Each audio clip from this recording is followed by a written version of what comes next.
ကျွန်တော်ဒီနေ့နမိတ်ပုံရင်ကကျွန်မတစ်ခုကိုဖတ်ကြားကြည့်တဲ့အခါမျိုးမှာအိမ်အောင်ရှိရဲ့တနင်္ဂနွေတသမီးဆိုလို့ရှိရင်ဒီရှင်ဒီကလာမျိုးမှာအဲ့အိမ်အောင်ကြီးကဒုက္ခမပြည့်စုံတာဖြစ်တတ်တယ်ပြောမှဆိုလို့ရှိရင်ဖောက်လဲဖောက်ပြန်ဖြစ်တဲ့ပုံစံမျိုးတွေရံဖြစ်စကားများတဲ့ပုံစံမျိုးတွေသုံးပွင့်တိုင်ဖြစ်ရှင်းရမယ့်ပုံစံမျိုးတွေမရငယ်မရကြီးလင်ငယ်လင်ကြီးနဲ့ဖြစ်ရှင်းရမယ့်ပုံစံမျိုးတွေတွေ့မြင်နေရတယ်ပြကြရတော့မကောင်းဘူးဗျာ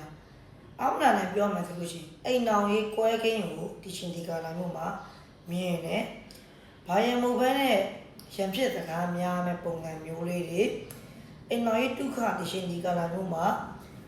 ဖောက်လွဲဖောက်ပြဖြစ်တဲ့ပုံစံမျိုးကျင်းတင်မြင်နေဗျာဒါကြောင့်မလို့ဒီဗီဒီယိုကြည့်နေတဲ့လူတွေထဲမှာအိမ်တော်ရှိတဲ့တင်းကုန်နဲ့တတမီပါတယ်ဆိုလို့ရှိရင်ကိုယ့်ရဲ့အိမ်တော်ဘက်ကိုဒီရှင်ဒီကလာမျိုးမှာအရေးကြီးကြီးနဲ့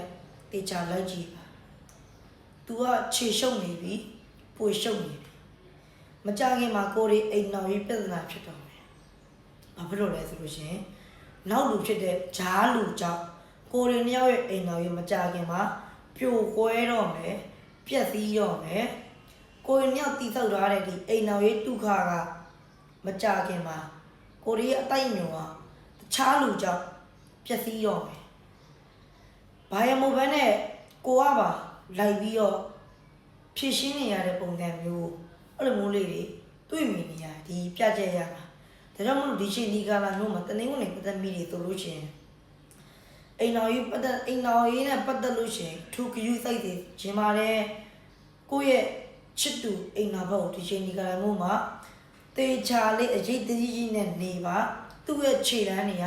ဘူးမမှန်တော့ဘူးသူ့ရဲ့ခြေတန်းတွေကပြတ်သီးနေပြီသူ့ရဲ့ခြေတန်းတွေကပွေရှုပ်နေပြီဒါကိုပြောကြားချင်ပါတယ်